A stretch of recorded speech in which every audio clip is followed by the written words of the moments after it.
Unspun Live. Please welcome to the stage your host this evening, Political Editor Andrew Learmonth, and his guest, Deputy First Minister Kate Forbes.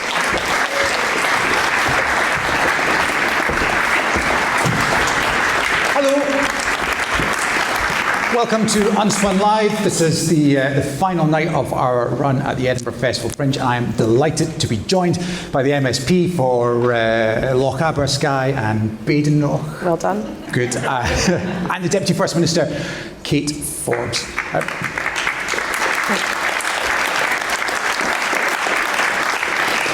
So what's going to happen tonight is I will talk to Kate for about 40-45 minutes, and then we'll come to the audience for questions. So if you've got some questions, that'd be good to start thinking of some questions. But I think, let's start off by talking about the big news. I'm guessing most people in the room will know the big news, but just in case they don't, you announced on Monday that you are not going to stand as an MSP at the next Holyrood election. That's right. And because you want to spend more time with your young family. Backstage, though, you were telling me you almost announced it tomorrow. That's right. But such was my affection for the Herald, I thought, imagine announcing something the day after a big set piece like this. I think that would have been a little bit unfair. Well, we're very grateful, so thanks very much for breaking the news on Monday. But Monday was, of course, Naomi's third birthday as well. And how's it been? How's it been since the news broke? Are you having regrets? No, but the news broke not just on her third birthday, but it broke in the throes of Storm Floris. So at about 11 a.m, just after making the news, the power went off completely, the Wi-Fi broke, a mobile phone mast went down, meaning that there was no 4G and no mobile connectivity at all. And despite going from my office back home to see if it was any better, I was totally cut off from about 11 a.m. and had no idea how anybody had responded to the news until 8 a.m. the next morning. So, which is quite blissful, really, and it saves you the sort of scrolling through social media and allowed me to avoid all the good riddance comments as well. So. But talk us through your decision. When did you know? When did you realise that you weren't going to stand again next year? So obviously I have been juggling a number of different priorities over the last few years. I know what it is to have a small child and to balance that with quite a demanding, high-profile political role in government, as well as a vast constituency. When I win Skye, Loch Aber and Badenoch, it looks like I've won half of Scotland. It's a large area, so I've known what it is. So in a sense, those reasons have not changed for the last few years. What did change over the summer was taking some time out, taking some leave, having a break, and reflecting on what the next 6 years looked like. Because it's one thing to feel how difficult it is to balance all these competing demands, and then it's another to voluntarily sign up for another 5 years of it. And there was a particular moment. As some of you may know, I grew up partly in India, and my three stepdaughters have Indian ethnicity. Their mother was from India, and so over that leave, we went to India for quite an important anniversary for their family. And part of the visits that we went on during that time was to visit an Indian orphanage. And it was about 40, 50 kids, ranging from the age of about 4 through to 16 years old. And volunteers who do an absolutely phenomenal job in an area where the state welfare system isn't quite as developed as it is here. And I just was so overwhelmed at the realization that these kids, these really precious kids, didn't have something that my daughter did have, and that my absence from home so often was a serious matter. And I realised that involuntarily signing up for another 5 years, I was choosing to essentially say goodbye to her every Monday morning and say hello again, hopefully on a Friday night, on a good week, sometimes on a Saturday night, and sometimes leaving on a Sunday night. And I just didn't have the heart to do that for another 5 years. And everybody makes different decisions. You know, so many mothers and fathers are in the same position, and I can't speak for what decision you would make, and I imagine it's quite difficult for you to put yourself in my shoes for the decision that you'd make if you were me.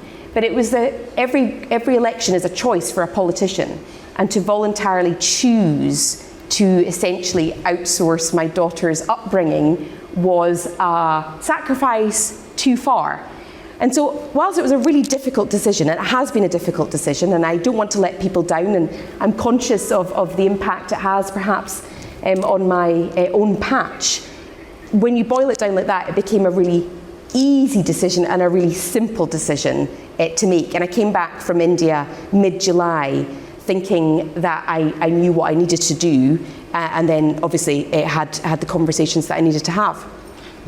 But was there never any thought of, well, maybe I could do a bit less in Edinburgh. Maybe I could not be Deputy First Minister, not be Minister, maybe just be a backbencher. You know, it's quite extreme. You've gone, right, I'm not going to be a politician anymore. So absolutely, as you can imagine, I have been weighing up a whole series of alternatives for quite a while, actually, because I've been trying to make it work for about 3 years, and one of the options would be that you do move your entire family down to Edinburgh. That's a really big ask. It's asking a lot of my husband. It's asking a lot of 3 teenage girls for whom Dingwall is their home, and it was asking a lot. And we looked at it. We looked at what it would mean for other people's occupations, place of home, and all the rest of it. And I concluded again that upheaval was just too much for them. This career is my choice. And I accept that with this job comes the unforgiving hours, the high profile scrutiny, the people who love you, the people who hate you. That comes with the job. None of their names are on the ballot paper. It's my name that's on the ballot paper. So why should they, all 5 of them, have to face that level of disruption and upheaval? And so that's where, you know, every angle I looked at it from, it kept being very self-oriented. And at the end of the day, I realised it's a choice for me that I have to make, and I have to be big and brave enough to make choices that are sometimes quite uncomfortable. But it's a bit depressing, isn't it, that we keep losing MSPs like you, like Aileen Campbell, like Jenny Mara, like with Davidson, though that maybe had more to do with Boris Johnson than her son, you know, who find that they cannot, or it is impossible to juggle parenthood with being a politician. Surely something has to change here. Something has to change either in the Parliament or the parties. So there's a pessimistic way of looking at this, and there's an optimistic way of looking at it. The optimistic way of looking at it is that I have made a choice, and I'm really pleased with the choice that I've made, and so on, and we all have choices, and we all have agency to make choices. The pessimistic way of looking at this is I would never advocate or argue for a less all-consuming job. To represent people in the highest political office is an enormous privilege that you take seriously. And when there's been talk about job sharing and so on, it just doesn't work. You are your job. I expect to be told about the biggest pothole on a Saturday night when I'm shopping for milk in Tesco's. That comes with the job. But there are some basics that would be really nice to finally fix. And if my departure has any legacy at all, I would love it if we fixed some of those basics. So when I went back into Parliament, I was horrified to discover that the creche facility there, which we pay for, so it's not a freebie, which we pay for, was limited to 4 hours per week for the offspring of workers at the Parliament. Now, I don't think there's a single person in the Parliament who has a work shift that's limited to 4 hours per week. So I fought quite hard, and we got it extended to, can you believe it, 3 hours per day. That was a big win. 3 hours per day. Don't know anyone that works only 3 hours per day either. And now, I've been through the care inspector at the Scottish Parliament. But that feels like it's not an insurmountable problem, and it was so demoralising at the time, because I knew that if we couldn't even fix the infrastructure basics, then you are hitting your head off a brick wall. And I'd love that to be one of the changes that my decision delivers, because there are other mums and dads in that Parliament, some of whom will be elected for the first time at the next election. And you know, I think the least that we could perhaps do to support carers and parents is to ensure that there's a facility that is not limited to 3 hours per week. And again, it's not a question for a freebie, it is paid for, but to have something that is a bit more expansive would make a big difference. You see, it's not insurmountable, but we've been having this conversation for a long time now, and it doesn't seem to be changing in terms of the creche, but also in terms of those other basics. Let's maybe talk a little bit more about you again. What's going to happen next? What are your plans? What are you going to be doing on May the 8th, 2026? Well, for me, I've still got a lot of casework to resolve for my constituents. I've got an election to win, just not as a candidate, to back the SNP over the course of the next 8 months. And on the 8th of May, I'm going to do that very rare thing that politicians seldom do. I do not know the answer to that question. Right, okay. You must have do you have an idea at all? Is there anything? Maybe your ambitions. What are your ambitions? Beyond learning how to bake bread, I don't have any other plans. This week was a big enough announcement, I guess, to get through before looking ahead to the future.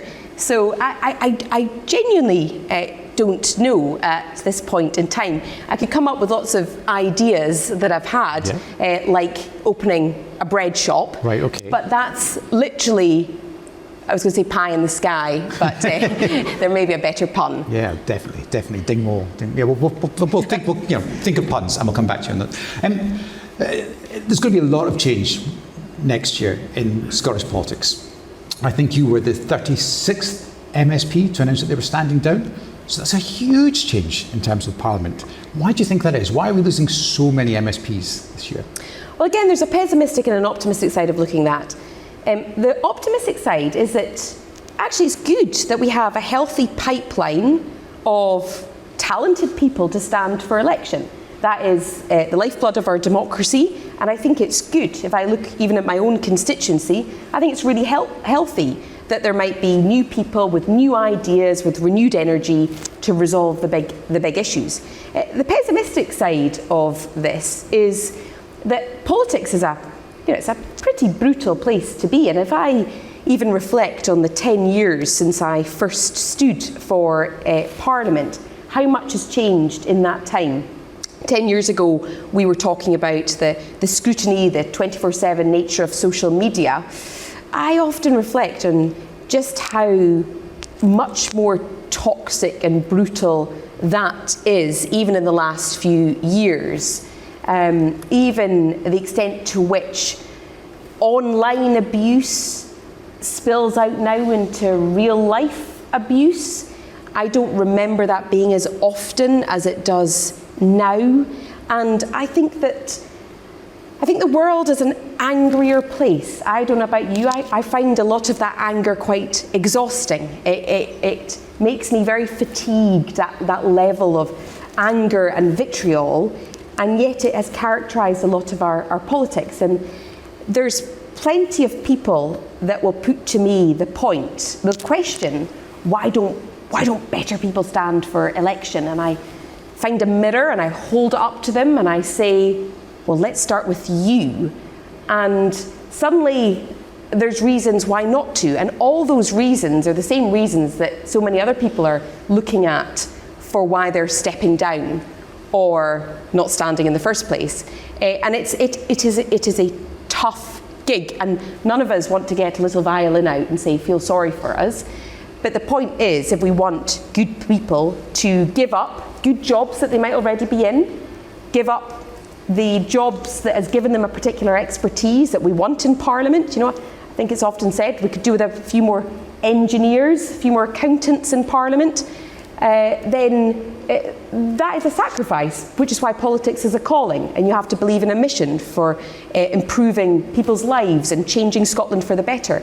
And I think there is a bit of that rallying call that we need to hear a little bit more often, that we need good people, and it starts with those in this room or beyond to say, I could make a difference and I'm going to give it a go. And I think politicians themselves need to think through how difficult they feel sometimes it is, and think through, well, what can I do to make life easier for opponents at times, rather than, I guess, just constantly drawing from this well of anger and vitriol. And did that anger have any influence in your decision to go as well? I mean, or are you used to the anger now? Could you have stomached the anger for another 5 years? I think you get used to the anger, and I'm not a quitter, and my choice to step down is not, I do not want it to be characterised as quitting in the face of difficulty, because I'm not a quitter, and I've made that decision with all the polling suggesting that I would win my constituency seat. I'm not a quitter, but I do find that anger absolutely exhausting.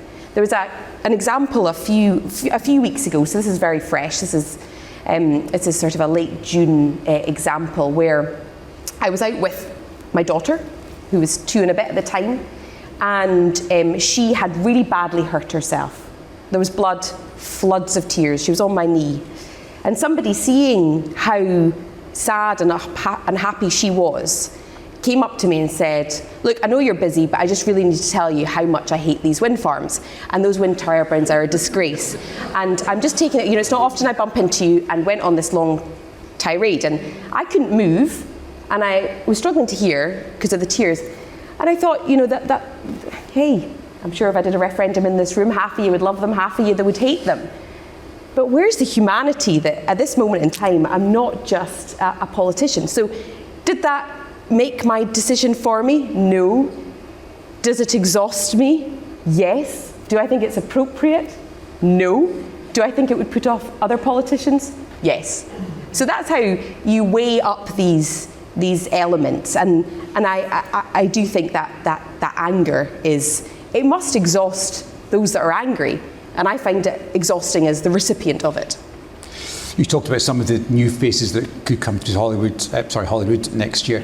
I've only been reporting on it for 10 years. It's coming to Holyrood next year. One new face that's been in the papers the last couple of days is Ian Blackford. He's thinking of going for your seat. He's being encouraged to run for your seat.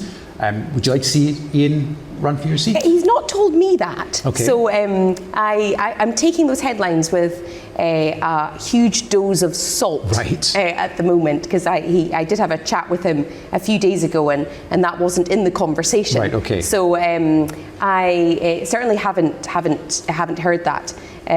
But that now becomes a party question, as it were. Sure. Because it becomes a question of running a selection contest and so on. And the branch members, of which I am one, will make their decision. Okay. But I do think that it needs to be a healthy competition, and certainly he's not told me that. Right, okay.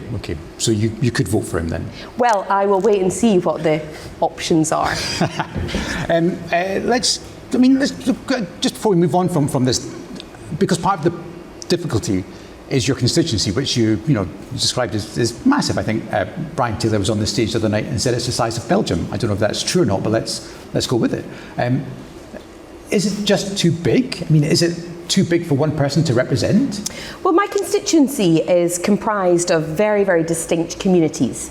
So it's been lumped together because constituency boundaries are determined by population, and it is vast. And what's more critical than the vastness is the fact that somebody in Kilhoan, which is the most westerly village on the British mainland, feels like they have very little in common with somebody in Dingwall or the Black Isle. So I represent both coastlines, and they have very distinct identities. And I think more than the vastness is the challenge of representing all of the different distinctive needs of these communities. So if you do something in the middle of Glasgow, it may have, there may be people that have an interest in the decision you make beyond the boundary lines of your constituency. If I make a decision in Kilhoan or do something for Kilhoan, nobody's remotely interested in Fort William, which is the closest larger town. So I think that the vastness of it does compromise representatives' ability to serve them all equally. And there's a reason why our islands are not determined, the constituencies are not determined on the basis of population size, because it would be ridiculous to have one constituency which was the entirety of the Western Isles, Orkney and Shetland. You would laugh at that. And yet there's some similarities with my own constituency and the vastness of it. So I think that is a really critical point that the Boundary Commission should take into account. You're leaving the SNP at an interesting time. What's your relationship like with John Swinney? You seem he sang your praises when he was here the other night. Did you get on? Yeah, very much. Okay. Very much, and I have really enjoyed working with him. I have the most incredible respect for his compassion, for his support, for his focus on what he's trying to achieve, for his willingness to essentially sacrifice his own personal aspirations. He was due to, I think, stand down, or he was taking a step back, certainly. His own family circumstances, he has sacrificed that for his party and for his country. And in terms of my relationship working with him, he is very keen to support me in what I have wanted to deliver, particularly around things like Gaelic and around the economy, and to just give me the space and the support to get things moving. So, I've really enjoyed working with him over the last year and a bit, and look forward to continuing to support him over the next 8 months. But what is your going away? What do you think that means for the direction of the party now? I spoke to one MSP who said that you were very good at holding back the wilder obsessions of some in the SNP. Now that you've gone, are those wilder obsessions going to come back and be part of the party's programme for government next year? I think whoever that was is giving me more credit than I feel I deserve. Okay. But I think that, my position is a single position. Yep. And we know, anybody who's in the SNP will know, if you are sitting in branch meetings, the diversity of opinion, the debate that happens. I think debate is healthy within a party. I think it generally improves decision making. So I don't accept that my departure has a fundamental impact on the direction of travel. If you take the economy, for example, sure. There's been a lot of coverage of what I have or haven't done around the economy. I mean, John Swinney was Economy and Finance Secretary for a lot longer than I have been. Yeah. And I know from speaking to people in the business community how much respect and admiration they have for him and the decisions that he has made over many years around the economy and around the finances. And I think you've seen a lot of that. I think the leader does set the direction of travel, and over the last year and a bit, John Swinney has done that. So, I guess over the last few years, last 6 years of being in government, there are particular issues that I have championed and focused on, particularly around finance and the economy, and I'm really proud of a lot of sure. that. But I have great faith in who will come next. Because we had John Curtis here on Monday night, and he said the possibility of the SNP winning an overall majority at next year's election was most extremely unlikely. He wasn't beating about the bush there at all. So John Swinney could have a minority government, or lead a minority government next year. That means to get things done, he's going to have to strike deals. He could have to strike a deal with the Greens. I mean, could the SNP go a bit more to the left, go a bit more to the Green side?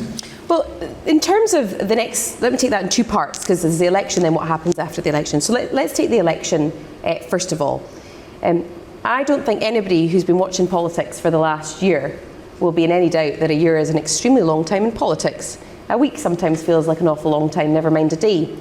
And you know, when Labour was elected overwhelmingly in the UK Parliament, I think most of us, well, most of the commentators assumed that they would start on a strong front foot, and yet within a matter of weeks they found themselves the victim of their own stupid decisions around winter fuel payment and so on, and that's well documented. I won't go on over it right now. And who'd have thought that in the aftermath of the 4th of July election, a year on, the SNPs polling or predicted seat number would be essentially double their closest rival. So a year is a long time, and if you can combine that focus on delivery, on good policy, and of giving people hope, then I think the SNP stand a really good chance at the next election to deliver a significant majority of seats in the Scottish Parliament. And I think John Swinney's pretty clear on what we need to do around policy, around proving how progress is being made in the NHS, which is starting to turn a corner, how progress can be made around the economy. And at the next election, it won't just be about delivery, but it's also going to be a question of narrative. Because you also have, if you saw from the Hamilton by-election, you also have reform with a particular narrative and with a particular focus. And so I think it's going to be a competition of two narratives at the next election. And I think voters generally vote for one that is positive, that gives hope, that brings people together, and not one that does the opposite of all those three things. And that is the mission over the next 8 months, to set that out. Well, that was another thing John Curtis was talking about in terms of reform. He said they will very probably be the third largest party next year, if not the second largest party in Holyrood. So people are voting for them. Why do you think people are voting for reform? And just to clarify on my previous point, I suppose that's my point around the different competing narratives, is to make sure that you understand who your opponents are and what people are struggling with. So I think why people are voting for them goes back to my characterisation of politics right now. If you look at just one metric in terms of wage growth, wage stagnation, which influences how people feel, whether they feel like they've got cash in their pockets, whether they feel like they can make ends meet, our wages have essentially stagnated over the last 20 years. Maybe 20 years ago, somebody who was earning the equivalent of what somebody is earning now had a bit of extra cash to put aside for a holiday that they can't do anymore. They're working multiple jobs. So costs have increased. We know what's happened with inflation over the last few years, and inflation has obviously come down, and we saw what the Bank of England did with it today. But that still had an impact. It's still eaten into the households' bottom lines. And I think that has had a huge impact on people's frustration, their anger, their sense of being left behind, the fact that life is just tough, it's hard, and they are looking for solutions. They are looking for an answer to that. And there are two different types of answers. There's a simplistic answer, which doesn't really add up, which goes more into, it's all the immigrants' fault, and it's a really negative, reductive answer. Or there's a more complex answer, which is accounting for why we're in the place that we're in and what we need to do about it in terms of supporting economic growth and prosperity, backing key industries, not leaving workers behind, ensuring that wages grow. A lot of those levers but not all, are reserved. A lot of those levers are reserved, and you see the challenges that Rachel Reeves is having right now with the prospect of the October autumn statement. But things are tough. So I think the short answer for why people are voting reform is because things are tough. Reform are offering simplistic solutions, and people are looking for answers as to what will get them out of these challenging circumstances that they are in. Is it not partly the SNP's fault as well? The fact that it's quite a lot of people are on waiting lists, that it's difficult to get a GP, that class sizes are not what they're supposed to be, what the SNP promised. Is it not, partly because of the failure of your government? Well, I think 18 years is a long time in government in particular, and in terms of the challenges that people face, there's an element, and I don't know if John Curtis would have said this, but there's an element of people looking at who has been in government and saying, well, that's why I want something new and shiny. And that doesn't mean to say that, in terms of the delivery on housing, for example, the SNP's figures of delivery on housing are extraordinarily better than any other part of the UK. That doesn't mean that at my surgery yesterday, I didn't have a young person in Arden Merkin saying, I want to stay, but I need a house. So I think the point is that on that delivery record, people need to feel it.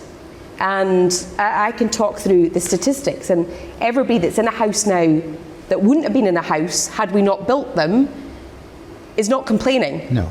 It's those that are struggling, that are wanting to see change, which is why John Swinney's approach to delivery, proving where those delivery points have been, but taking people with us in a more hopeful narrative about things getting better, is the perfect combination for electoral success. Are you coming across Reform voters in your patch? What happened during the Hamilton election, less so in my patch, out campaigning in the Hamilton by-election, is that I noticed far more people being open about the fact that they were voting Reform than previously. In my own patch in the Highlands, it'll be quite interesting because I'm not seeing that to the same extent. I think, don't know if there's any Lib Dems in the room tonight, but I think in the Highlands it's the Lib Dems that will be looking to secure an increase in votes. Sure. Kate, there are some people in this building who didn't want the show to go ahead tonight. There are some people in this building who complained to management about it, who wanted it to be cancelled, wanted us to cancel this because they don't like what they think are your views, particularly around gender and sex and trans issues, and because of comments you made during the leadership election on gay marriage. For the avoidance of any doubt, the venue never asked us to cancel, and had they asked us to cancel, we would have said no. We're very delighted to have you here. We're grateful that you accepted our invitation, and so thanks very much for being here.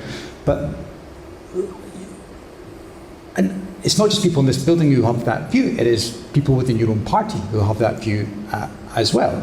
As you said, you missed them because of the power cut, but there were messages people were in your party who are glad to see the back of you. And we've seen some former MSPs as well sort of saying things quite recently about this as well. Let's talk about these issues. Are you anti-trans? So these issues have been well documented, and can I say how brilliant it is that we still have freedom of speech in this country, and that we can disagree. And actually, one of the antidotes to that hatred I talked about earlier is to create spaces where people can openly, without fear, counting on respect from another, have these discussions and debates. Now, in terms of my answer to all of these issues, I think they have been well documented, but my approach is to respect the fact and to appreciate the fact that a lot of people disagree with me. Sure. I think it is a reflection on a healthy democracy that people both agree with me and disagree with me. I am not anti any human being. I am taught to love my neighbour as myself, which is to give them greater respect, greater honour and greater appreciation than I would expect for myself. So in terms of my engagement with, I've represented my constituency for 10 years. It is a diverse constituency with lots of people who agree with me, who disagree with me, have different outlooks on life, different backgrounds, have different experiences, and I appreciate the opportunities to work alongside people, to learn from them, and so on. And in terms of issues and views that have been extremely well documented over the last 2 years, that doesn't compromise in any way my appreciation for working alongside other human beings. And I would also challenge anyone to find anybody in my constituency that doesn't feel like they have been well represented by me, even if they are fundamentally different in terms of outlook and different background and so on. But how does it feel? Do you, when you look back at the leadership contest, do you regret running to be leader of the SNP? No. You don't? No. No, it's not even for a second. It was the best. And I wouldn't say it was the best. Sure, okay, yeah. But I don't regret. But a lot of those relationships that you had prior to that, I'm guessing you no longer have. Is that fair? Far from it, because I guess there's a lot of sensitivity in politics because politicians are human beings, and I think it's a great strength to be able to rise above that. So I think it's a great strength to be able to unite and work with people who have previously been critical of you or been quite negative about you. And one of the things that I have been so heartened by in the last week is to hear from people that have criticised me, fundamentally disagreed with me, campaigned against me, some of them in other parties, paying respect to the fact that I always treated them with respect. And if there is no other legacy that I leave, I want that to be it. That in politics, we keep forgetting that disagreement is the source of debate. Debate is the lifeblood of our politics and our democracy. You cannot have democracy, in other words, if you don't have at least two people who disagree with one another. And I love disagreeing well. You should hear the debates round my dinner table. We disagree a lot and regularly. So if you can do that at home, why not in the public square? And that is what I think our politics needs if it is to be improved and to see more people coming in. The ability to disagree well, politely and respectfully. And on that, we're now going to come to the audience for some questions. My colleague Kate has a microphone, so if you could wait until Kate comes to you. I can see one in the second row here, if that's all right. I can't really see anyone else, to be honest. The lights are quite bright. Oh, there we are. That's better. And I can't see anyone. So, now I can see you. Hello. Can I just ask a further question on your what we assume is your honesty about your views just before the leadership election? The fact that you haven't become leader and you are now resigning as an MSP or not running again as an MSP, the debate inside the SNP around these issues has been really quite toxic and at times intimidating. Are you worried that people who may or may not disagree with you but respect your honesty will be left kind of undefended in that sense? Those who want a healthy debate within the SNP? I think that there is a lot of brilliant people in and around the SNP who care passionately about respectful debate. And we need to preserve that. We need to create places. A party, by its very nature, has to be united. Divided houses generally fall. So to be united. And so there are places for that debate and disagreement. There's, even in the Highlands, for example, there's been colleagues, Fergus Ewing being one, who's obviously made a decision to stand as an independent. And I think we need to work doubly hard to create that space. But I would not just look at the SNP, I would look society-wide, because I don't think this is a challenge that is unique to the SNP. I think that it's a societal challenge. So for those who are in a party and those who are not within a party, it is a similar issue. And one thing that struck me during the leadership contest is the number of people who are not political, but who said watching how things unfolded and where things ended up gave them a lot more confidence to be open in their workplaces and so on, with their own perspectives, and not to feel like they were just jumping on a bandwagon on whatever matter it was, and not being open and honest about things. So I personally think that if you just suck it into one political party or one government or one moment in time, you're missing what's happening across Western democracies, where we need to work doubly hard to protect the freedom of speech, freedom of belief, freedom of philosophy and religious practice and so on.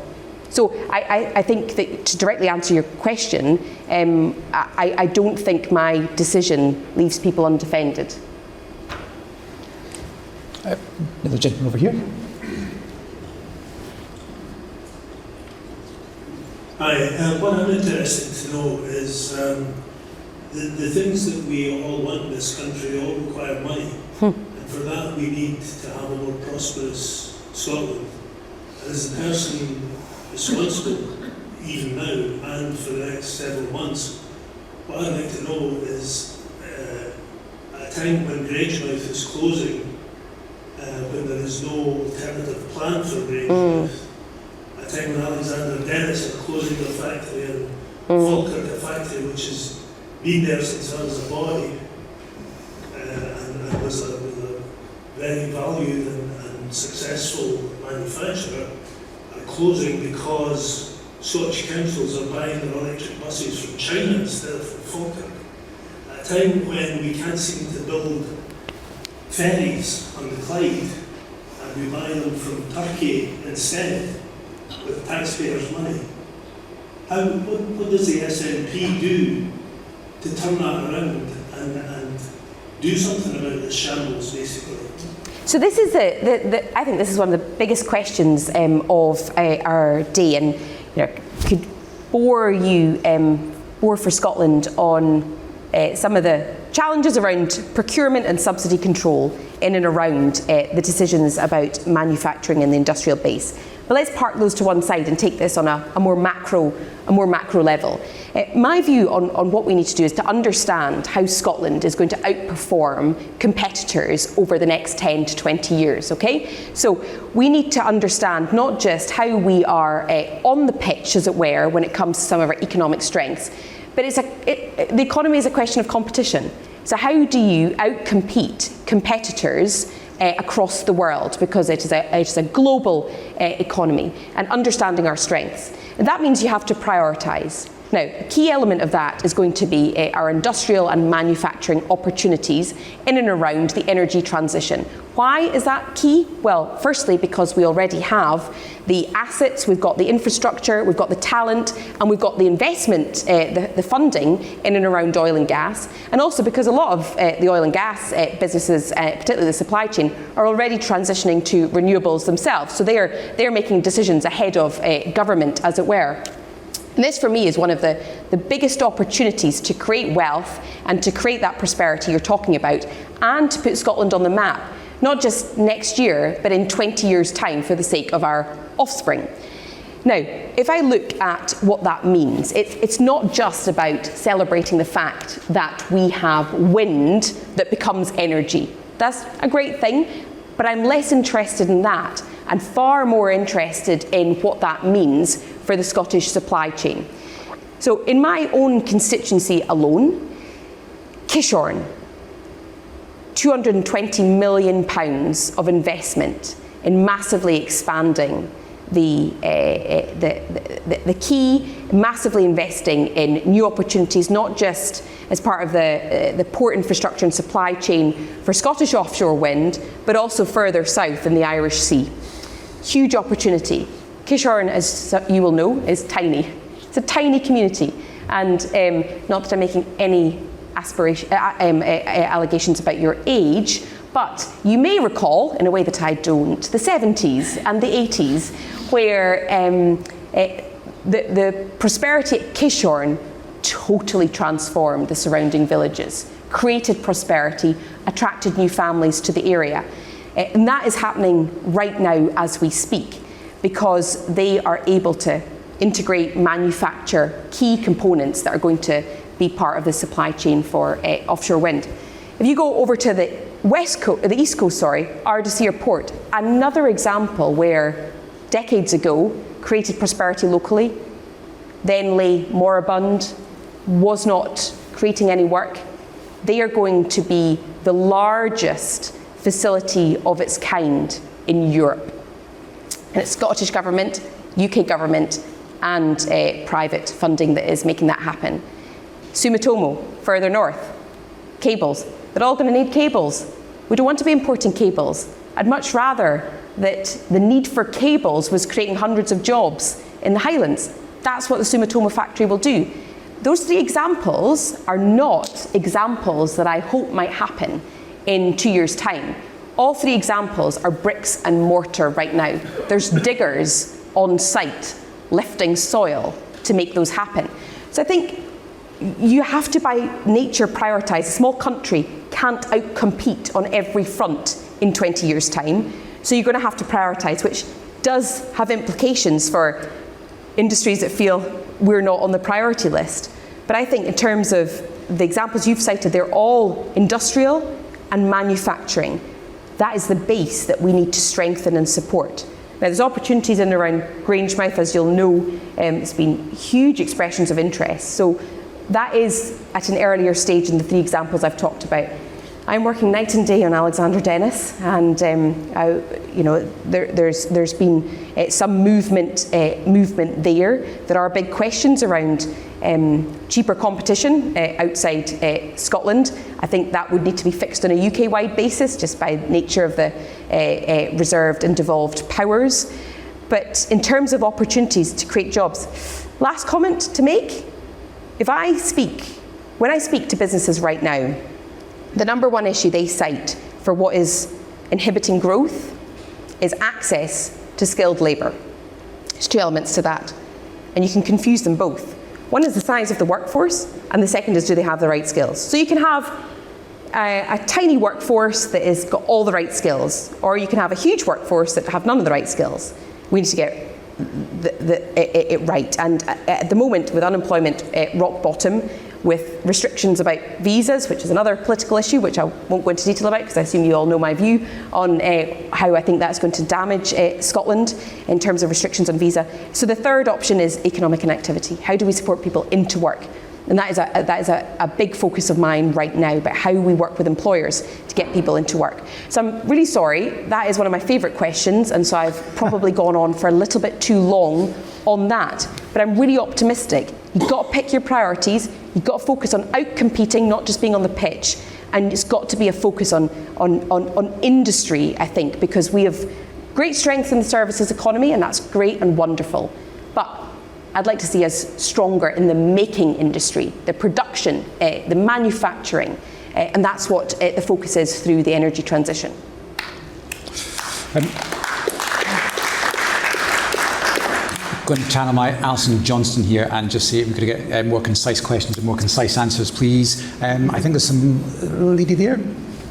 As someone with over 10 years of experience in politics and experiencing some of that toxicity, which especially, not just women, but especially women face, what do you think could be done to maybe help her remedy it, or just make it a bit better for them? I think that question is easier to answer than sometimes we think, which may sound really trite and simplistic, but it would help if we treated each other with a little bit more respect. And there are politicians who have been, I think, the victim of some of that ghastly rhetoric, and I think that all of us need to take a long, hard look at the words that we use and the words that we say to try and restore some of that in our politics.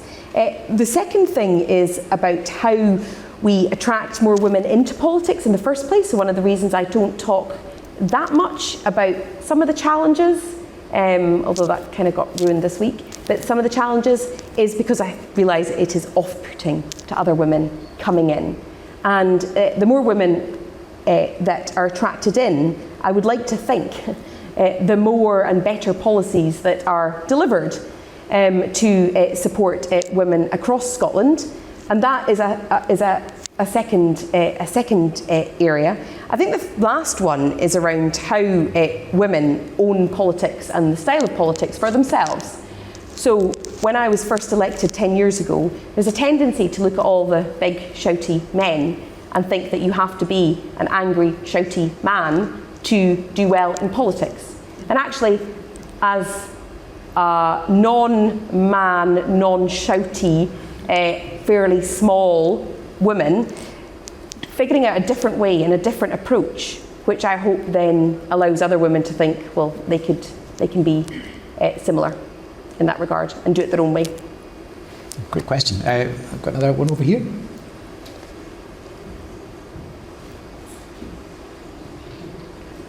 Thanks, Andrew. Kate, it's coming from the Sun, so forward. Sorry, you didn't realise it was a journalist I was picking there, sorry. You don't have to answer this one, you can ignore this one if you like. Oh, yeah, that's good. Says a fellow journalist. Well, he's from the Sun, so.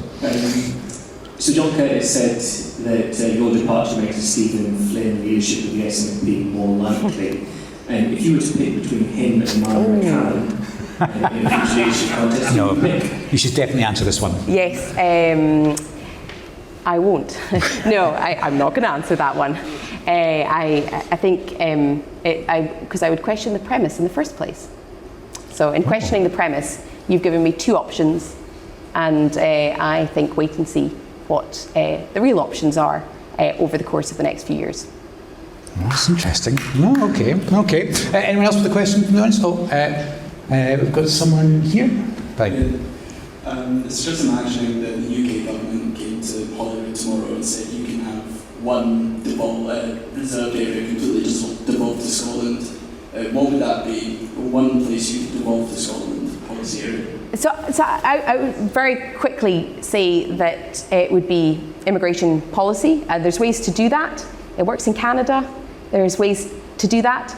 Yesterday, I had one of my many surgery appointments was with two care home owners that are absolutely terrified that in a small community in the Highlands, over 40% of their workforce would be affected by the upcoming changes to visa arrangements, which would affect carers. If they lose 40% of their workforce, they have to close their doors. That's a problem. So I think that we have had on the desk of UK government ministers for quite some time a proposal on a rural visa pilot, for example, but actually a Scottish visa I think would be a different approach.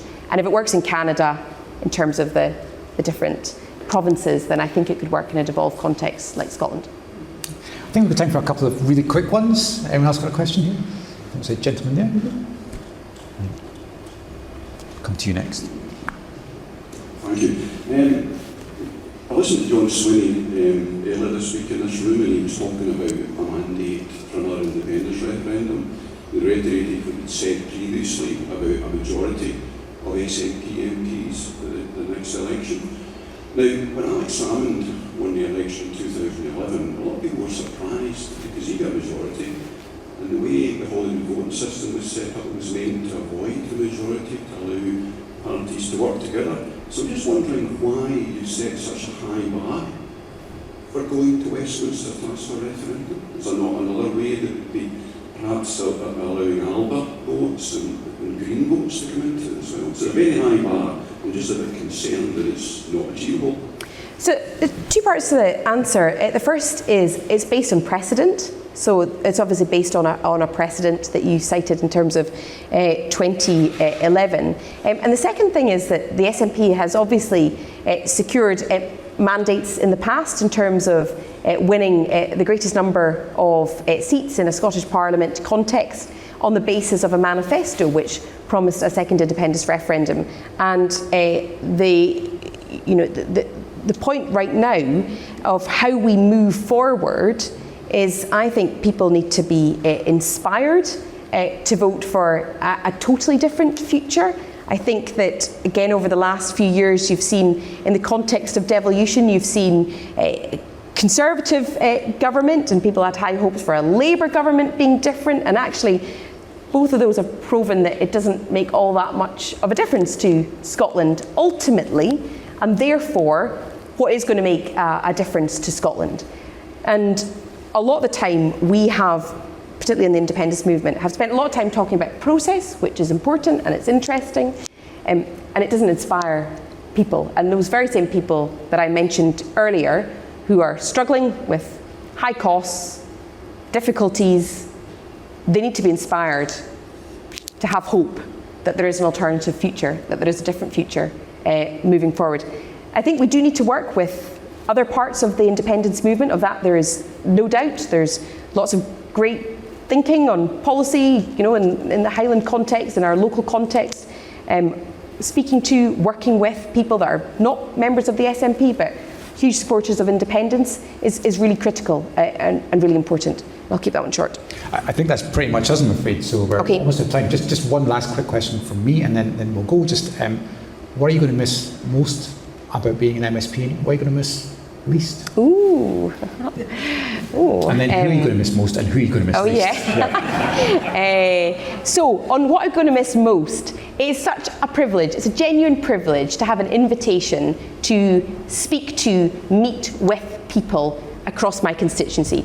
You're all lovely, I'm sure, most of you perhaps, excluding the back two rows on this side, but you're all wonderful people.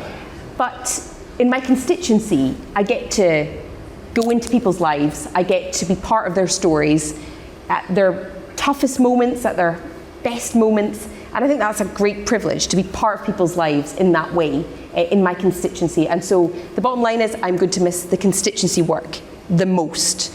What am I going to miss the least? I hate the 8-hour return trip to Holyrood and back every week. I can't dress it up in any way more than that. I really dislike having to give 8 hours every week to sitting in a car.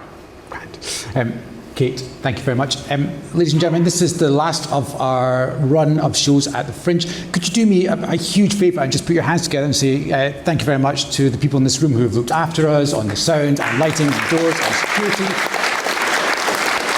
and to this event staff that use questions to put these on. But we could keep that applause going for our guest tonight, Deputy First Minister Kate Forbes. Thank you very much. Good night. Thanks. Thank you all for your host this evening, Andrew Learmonth and our Kate Forbes.